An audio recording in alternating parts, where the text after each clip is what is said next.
যে মুহররম মাস যেটা আমাদের কাছে এসেছে, এটা দুঃখের মাস না খুশির মাস?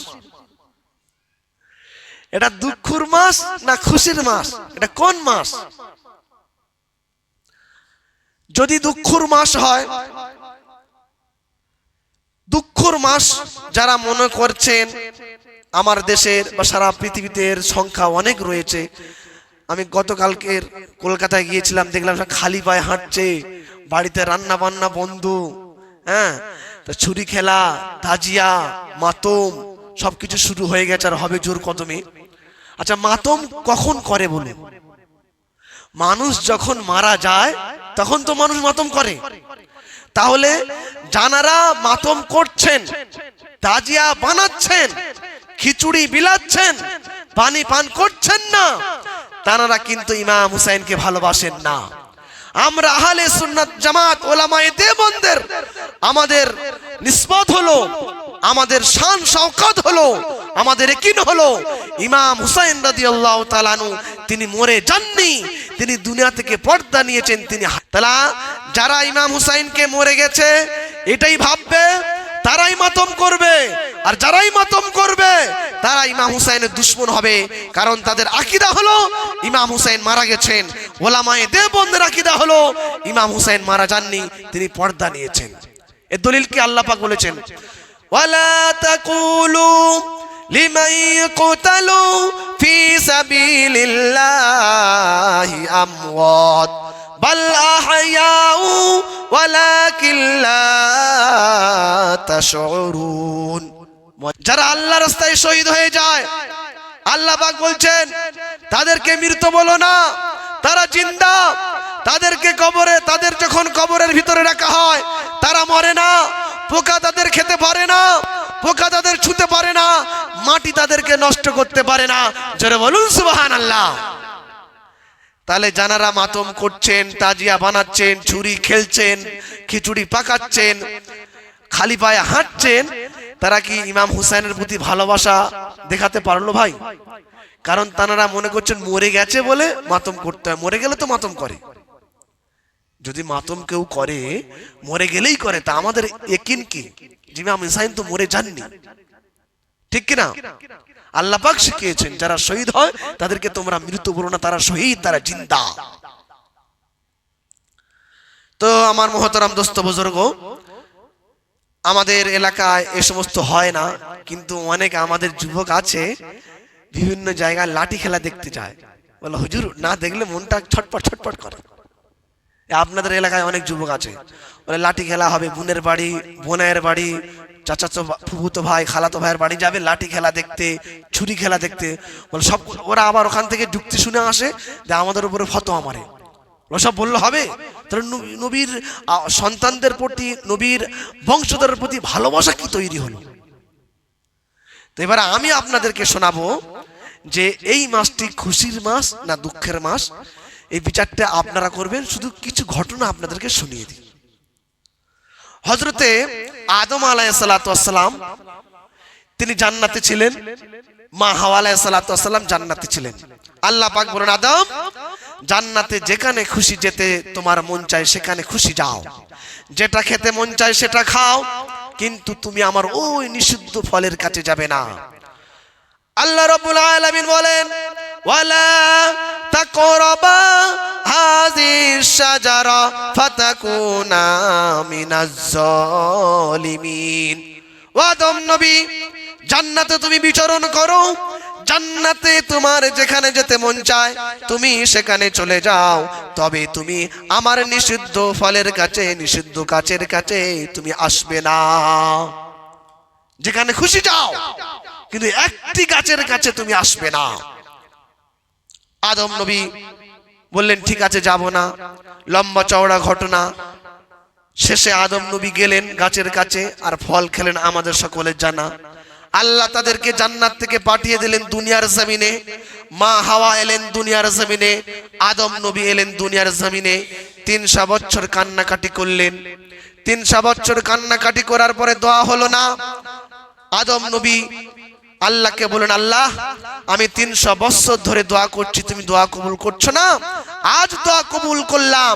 সেই আখেরি নবীর নামের ওসিলা করে আল্লাহ তোমার কাছে ক্ষমা চাইছি, তুমি ক্ষমা করে দাও। আল্লাহ বললেন, যা তোকে ক্ষমা করে দিলাম। সুবহানাল্লাহ।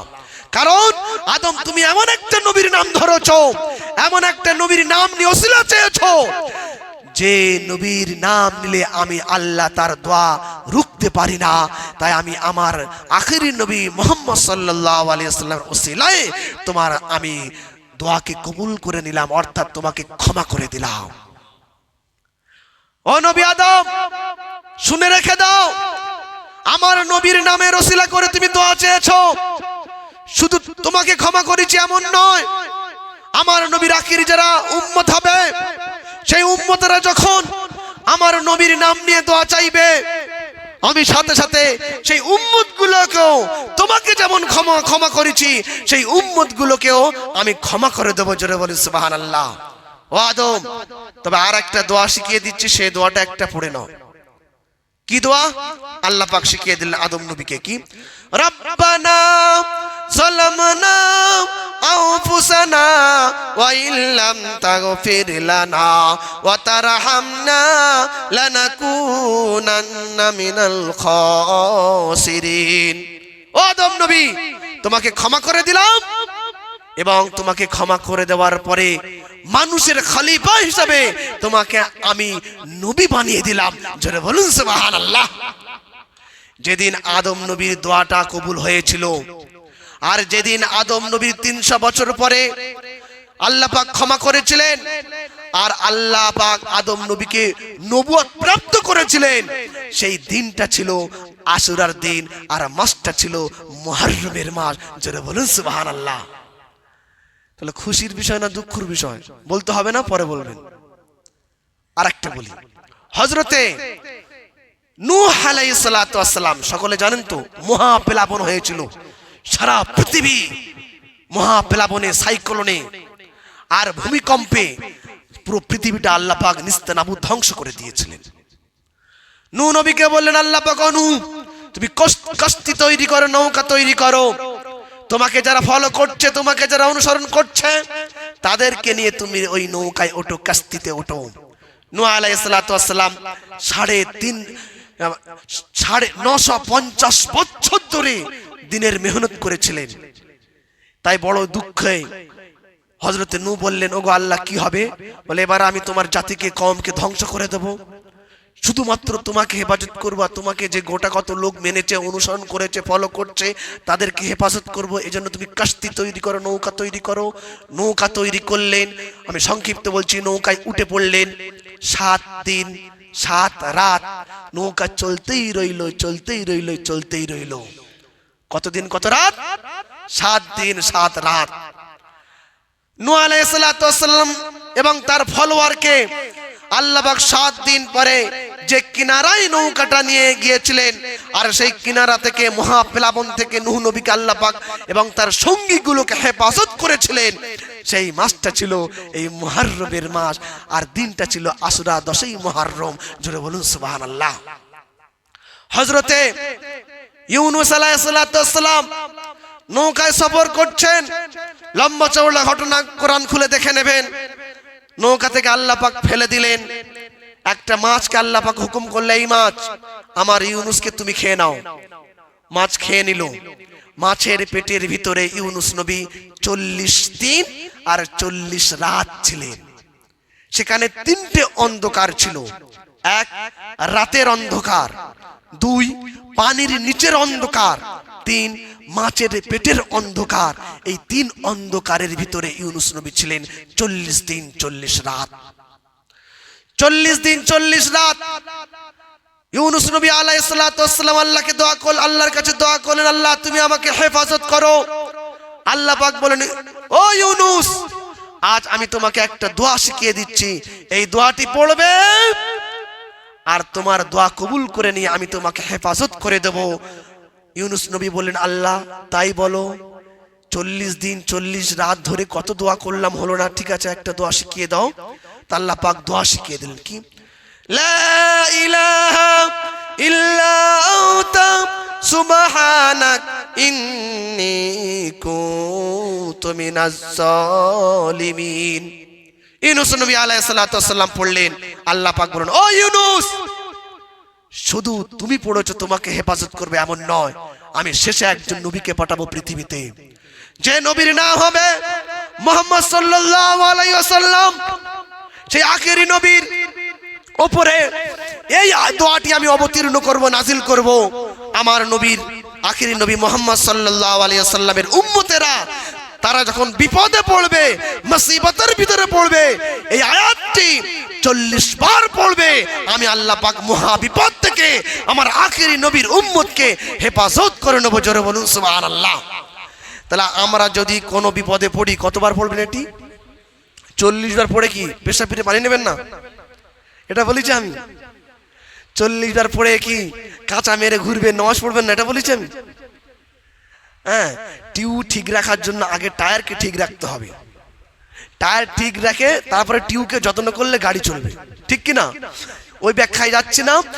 আল্লাহ নবী শেখালেন, তোমরা যদি কোনো বিপদে মুসিবতের ভিতরে পড়ো, এই আল্লাহ পাকের শেখানো দোয়াটি, কোরআনের আয়াতটি 40 বার পড়ে খোদার দরবারে দোয়া করবে, রাইফেলের গুলি মিস হয়ে যাবে, তোমার এই দোয়া মিস হবে না। জোরে বলুন সুবহানাল্লাহ। ইউনূস নবী আলাইহিস সালাতু ওয়াস সালাম 40 রাত 40 দিন মাছের পেটের ভিতরে থাকার পরে এই দোয়াটি পড়লেন। দোয়া পড়ার সাথে সাথে ইউনূস নবীকে আল্লাহ পাক তাকে হেফাজত করে সহি সালামতের সাথে ডাঙার উপরে মাছের পেটের ভিতর থেকে বাহির করে আনলেন। তিনি ইউনূস নবী মাছের পেটের ভিতর থেকে হেফাজতের সাথে যেদিন আবার নতুন করে পৃথিবীর জমিনে এসেছিলেন, সেই দিনটা এবং মাসটা ছিল এই মুহররমের আশুরার দিন, 10ই মুহররম। জোরে বলুন সুবহানাল্লাহ। তাহলে খুশির বিষয় না দুঃখের বিষয় বুঝতে পারছেন তো? তাহলে খালি পায়ে হাঁটবেন না জুতো পরে হাঁটবেন, এবারে বুঝুন। ভালো মন্দ খাবেন না ডাল ভাত খাবেন, এবারে বুঝুন। ছেঁড়া কাপড় পরে ঘুরবেন কাঁচা মেরে, কালো জামা পরে পতাকা তুলে, না মসজিদে এসে খোদার দরবারে কাঁদবেন, আল্লাহ তুমি এত আমাকে দামি নবীর উম্মত বানিয়েছো, এর থেকে খুশি আর কি হতে পারে? কোনটা করবেন আপনারাই বিবেচনা করুন। এরকম আমি 40টা নবীর জীবনী বলতে পারবো এই মুহররমের সাথে জড়িত রয়েছে, এবং 2000 নবী এই মুহররমের দিনেই একদিনেই আল্লাহ পাক পৃথিবীর জমিনে পাঠিয়েছিলেন। জোরে বলুন সুবহানাল্লাহ। আমার সোনার ভাইয়েরা, এছাড়া প্রথমে যে বলছিলাম হযরত মূসা আলাইহিস সালাতু ওয়াস সালাম, তিনি যখন দ্বীনের প্রচার করছিলেন আর ফেরাউন বাধা দিচ্ছিল, ফেরাউন যখন ধাওয়া করলো, মূসা নবী যখন শুরু করলেন, ফেরাউনের এলাকা ছেড়ে দিলেন, সামনে নীল দরিয়া, আল্লাহ বললেন ও মূসা লাঠি মারো, রাস্তা হয়ে গেল। মূসা নবীকে আল্লাহ পাক পার করে দিলেন। ফেরাউনের লস্কর আসলো, এসে দেখছে রাস্তা কি ব্যাপার, নেমে পড়ি, যা হবে হবে। নেমে পড়লো। আল্লাহ বলেন কুন ফায়াকুন, যেমন পানি ছিলিস তেমন হয়ে যা। ফেরাউনকে আমি চুবিয়ে চুবিয়ে মারবো, এর থেকে ওর সম্মানিত আমি মউত দেবো না। ফেরাউনকে মারার দিন আর মারার মাস, আর মূসা নবী আলাইহিস সালাতু ওয়াস সালামকে ফেরাউনের হাত থেকে নিষ্কৃতি পাওয়া এবং হেফাজতের সাথে নীল দরিয়া পেরিয়ে যাওয়ার মাস ছিল এই মুহররমের মাস এবং আশুরার দিন। জোরে বলুন সুবহানাল্লাহ। এরকম 40টা নবীর জীবনী বলতে পারবো, কিন্তু আর বলবো না। আপনারা গুনেছেন কটা বলেছি? তা কেন গুনবো? হ্যাঁ, কত কেজি রেশন থেকে চাল পাবে ওটা ঠিক গুনতে পারেন, তা কেন বলবো? এবার গুনতে পারলেন না কটা নবী বললাম? 4টে। যাই হোক, তবু আমাদের সামনের মুসল্লি ভাইরা মনে রাখছে, মাশাআল্লাহ। ঘরে গিয়ে বিবিদের কাছে আলোচনা করবেন, মায়েদের কাছে আলোচনা করবেন, তবে তো ঈমান মজবুত হবে, ঘরটা জান্নাতের টুকরো হবে। মেয়েদের ভিতরে যদি একবার দিন ঢুকে যায় না, আল্লাহর কসম, বিশ্ব নবী বলেছেন সেই ঘরটা জান্নাতের টুকরো হবেই হবে, কেউ ঠেকাতে পারবে না। ঝুপড়ির ঘর হলো জান্নাতের টুকরো হবে, বিশ্ব নবী বলেছেন। এবারে বলি, এই 10ই মুহররমে আল্লাহ পাক আমার নবীকে 3টে ইনাম দিয়েছিলেন। ইনাম মানে কি? পুরস্কার। শুনুন মনোযোগ সহকারে। আল্লাহ নবী সাল্লাল্লাহু আলাইহি ওয়াসাল্লামকে এই মুহররম মাসে 10ই মুহররমে 3টি পুরস্কার দিয়েছিলেন। কটা পুরস্কার? 3টি পুরস্কার। শুনবেন না বলুন, আমি 5-6 মিনিটের ভিতরেই শেষ করব ইনশাআল্লাহ তাআলা। হাইসা বলবো 3টি পুরস্কার। কটা পুরস্কার? 3টি পুরস্কার। আল্লাহ নবী সাল্লাল্লাহু আলাইহি ওয়াসাল্লাম ফজরের নামাজ পড়লেন। ফজরের নামাজ পড়িয়ে মুসল্লির দিকে, সাহাবাদের দিকে মুখ করেছেন। হযরত হুযায়ফা রাদিয়াল্লাহু তাআলা আনহু তিনি বলছেন যে আল্লাহর নবীর মুখ অন্যান্য দিনের তুলনায় এত নূর, এমনি আল্লাহর নবীর নূরে ভরা, অন্যান্য দিনের তুলনায় আজ এত নূরের জালওয়া, এত চমকাতেছে যে আমরা অবাক হয়ে গেলাম। আল্লাহর নবীকে জিজ্ঞাসা করলাম, ইয়া রাসূলুল্লাহ, আজ আপনার মুখে এত তাজাল্লি কেন, এত নূর কেন? বিশ্ব নবী বলেন, হুযায়ফা আজ জানো কোন দিন? সাহাবারা বললেন, ইয়া রাসূলুল্লাহ, খাস করে হযরত হুযায়ফা রাদিয়াল্লাহু তাআলা আনহু বলেন, ইয়া রাসূলুল্লাহ, আজ আশুরার দিন, অর্থাৎ 10ই মুহররম। বলে 10ই মুহররমের রাত্রে আমি জেগেছিলাম, আমি ইবাদত করেছিলাম। আমাকে আল্লাহ পাক আমার ইবাদতে খুশি হয়ে 3টি পুরস্কার দান করেছেন। কটা পুরস্কার? 3টি পুরস্কার দান করেছেন আল্লাহ পাক আমাকে, যে রাতটা আমরা গুজরে এলাম। আমি তো 10ই মুহররমের কথা বলছি। আল্লাহ নবী বলছেন, ও হুযায়ফা, ফজরের নামাজ পড়িয়ে রাতটা তো চলে এসেছে, 10ই মুহররমের রাত্রে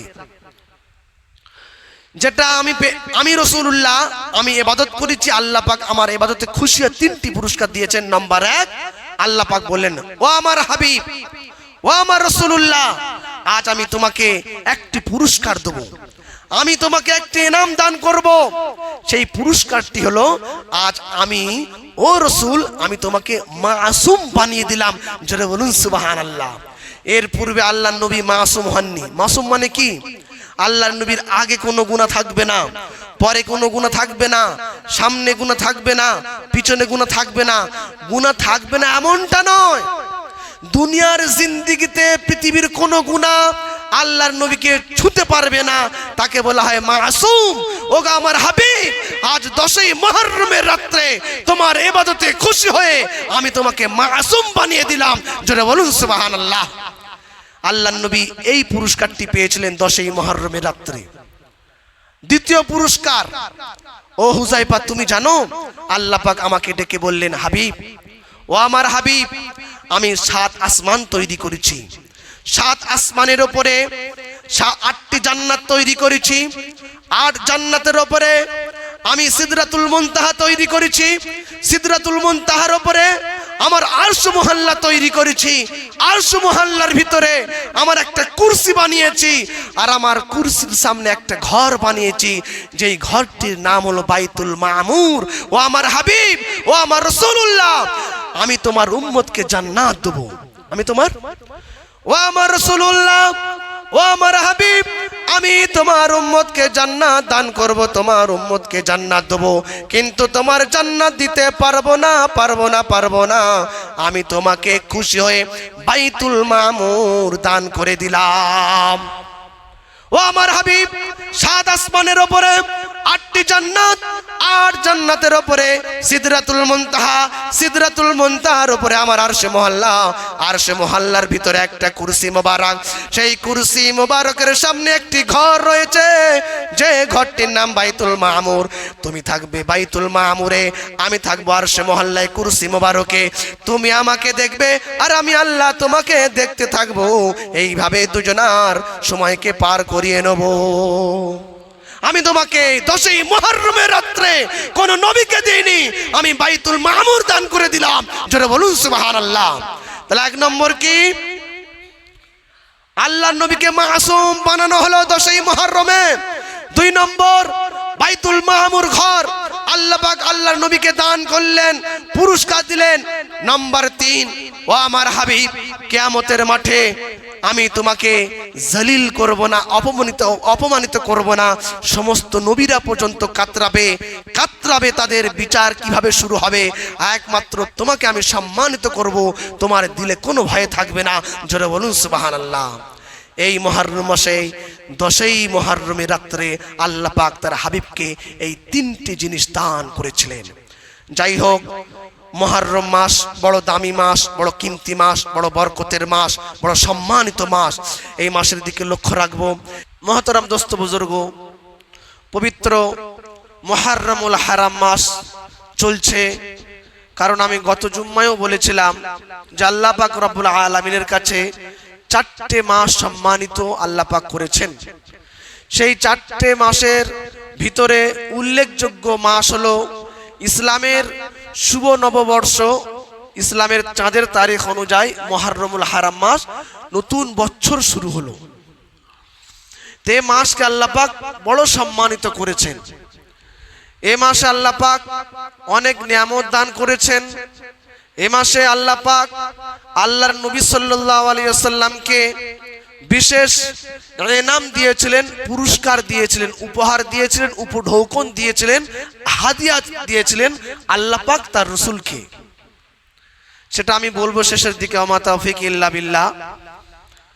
তো এই মাসে আমাদের লক্ষ্য রাখতে হবে যে কি কি আমাদের আমল করতে হবে।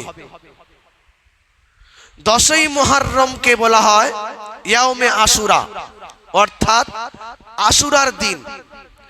এই দিন উপলক্ষে আমাদের 3টি আমল করা উচিত বা 3টি আমল করা আমাদের জরুরি। নাম্বার 1, 10ই মুহররম অর্থাৎ আশুরার দিনে রোজা রাখা। আশুরার দিনে কি? রোজা রাখা।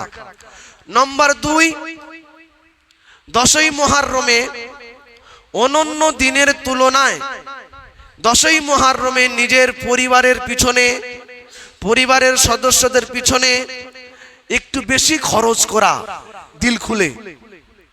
আর নাম্বার 3, তাওবা করা, ইস্তেগফার করা। মুহররম মাসে 3টি আমল। কটি আমল? 3টি আমল। নাম্বার 1 কি বলুন? কি রোজা রাখবো না? রোজা রাখা। নাম্বার 2, নাম্বার 2 কি? যারা অভিভাবক রয়েছে, আমরা গার্জেন রয়েছি, তারা নিজের পরিবারের সদস্যদের পিছনে অন্যান্য দিনের তুলনায় তার সামর্থ্য অনুযায়ী খরচ বেশি করা। বুঝতে পেরেছেন? একটা হাদিসে এসেছে আল্লাহর নবী সাল্লাল্লাহু আলাইহি ওয়াসাল্লাম বলেছেন, তোমরা 10ই মুহররমে খানাদানার ব্যবস্থা একটু ভালো করবে, এর বরকত আল্লাহ পাক পুরো বছর তোমাকে সুন্দর সুন্দর খাবারের ব্যবস্থা করে দেবে। জোরে বলি সুবহানাল্লাহ। তাহলে ইসলাম কত সুন্দর দেখুন। এমন কিছু নেই ইসলামে এমনটি হতে পারে না যে আমার পরিবার পুরো বছর ভালো খাবে কি খাবে না ডিপেন্ডস করছে আমার উপরে। এজন্য আল্লাহর নবী বললেন 10ই মুহররমে তোমার পরিবার সদস্যদের পিছনে অন্যান্য দিনের তুলনায় তোমার সামর্থ্য অনুযায়ী খরচ একটু বেশি করবে, মন খুলে। আর নাম্বার 3, তাওবা ইস্তেগফার করা। এই 3টে আমল আমাদের করা উচিত। এই 3টে আমল ছাড়া আর যতগুলো আমল আমরা দেখতে পাই, যে সমস্ত ভাইরা করেন তাজিয়া করা বা আপনার ওই খিচুড়ি তৈরি করে বিলানো, বিলাপ করা, মাতম করা, এগুলো ইসলামের শরীয়তের দৃষ্টিতে সবগুলোই হারাম, রসমে রেওয়াজ এবং বিদআত। ইসলামের শরীয়তের কোনো দালাইল নেই। যে 3টে আমল বললাম, এই 3টে আমল ছাড়া। তো আমরা রোজা যারা রাখবো,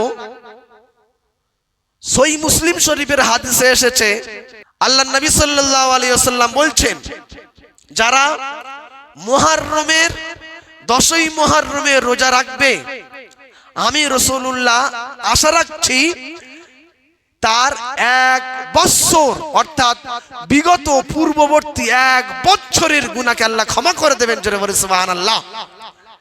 এটা নফল রোজা, তবে এর সম্মানটা অনেকটা উঁচু। বুঝতে পেরেছেন? নফল রোজা, তবে সম্মানের কদর, এর মর্তবা অনেক উঁচু। যারা রোজা রাখবো, সেহরি শেষ হচ্ছে কে 3:24, 3:24 সেহরি শেষ। এজন্য যারা রোজা রাখবেন, সেহরি 3:10-20 ভিতরে খেয়ে নেবেন ইনশাআল্লাহ তাআলা। আল্লাহর নবী সাল্লাল্লাহু আলাইহি ওয়াসাল্লাম মদিনায় গিয়ে দেখতে পেলেন যে মদিনার ইহুদিরাও রোজা রাখছে। আল্লাহর নবী বললেন, তোমরা কেন রোজা রাখছো? বলে, আমরা এজন্য রোজা রাখছি যে আমরা যে নবীকে মেনে চলি, অর্থাৎ ইহুদিরা আজও তাদের যে নবী হযরতে মূসা আলাইহিস সালামকে তারা মেনে চলেন, তাদের দাবি, কিন্তু তারা মেনে চলে না। মূসা নবীকে তাদের চাইতে আমরা বেশি ভালোবাসি, ঠিক কি না? তো ওনারা বললেন যে ফেরাউনের হাত থেকে নিষ্কৃতি পেয়েছিলেন হযরত মূসা আলাইহিস সালাম ওই মুহররমের 10 তারিখে। এই আনন্দে আটখানায় মূসা নবী রোজা রেখেছিলেন, তাই সারা পৃথিবীর ইহুদিরা 10ই মুহররমে রোজা রাখে। আল্লাহর নবী বললেন ঠিক আছে, তাহলে ইহুদিদের সাথে আমাদের মিল হয়ে যাচ্ছে। আগামী বছর যদি আমি বাঁচি তো 9ই মুহররমে একটি রোজা আমি বাড়তি রেখে দেব। তাহলে 10ই মুহররমে রোজা রাখাও হলো আর ইহুদিদের বিরোধিতা করা হলো। এই জন্য আমরা যারা রোজা রাখবো 9, 10, আর 9 যদি মিস হয়ে যায় 10, 11 রাখলেও হবে। বুঝতে পেরেছেন? 10ই মুহররমে, 11ই মুহররমে উত্তম হলো 9ই মুহররমে, 10ই মুহররমে। যারা 9 এবং 10-এ দুটো দিন রোজা রাখবেন, আজ আরবির 8 তারিখ, কালকের 9 আর পরশুদিন 10, মানে রবিবার 10 হচ্ছে। তার মানে আপনার আজকের সারা দিন গিয়ে যে ভোরটি আসছে ওই ভোরে 3টে 10 কোটির ভিতরে আমাকে সেহরি খেয়ে নিতে হবে। তাহলে শনিবারের রোজাটা আমাদের দ্বারা আদা হয়ে যাবে। আর রবিবারে তো রাখবো ইনশাআল্লাহ তাআলা।